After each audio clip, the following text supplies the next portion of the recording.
but now I saw he beat an angle worm in hands and ate the fellow raw.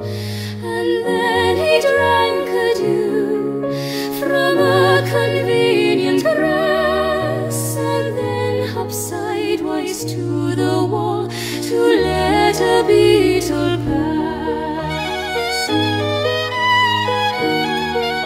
He glanced with rapid eyes that hurried all abroad.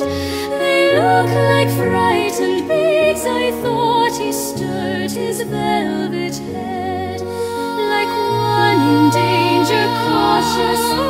I offered him a crumb, and he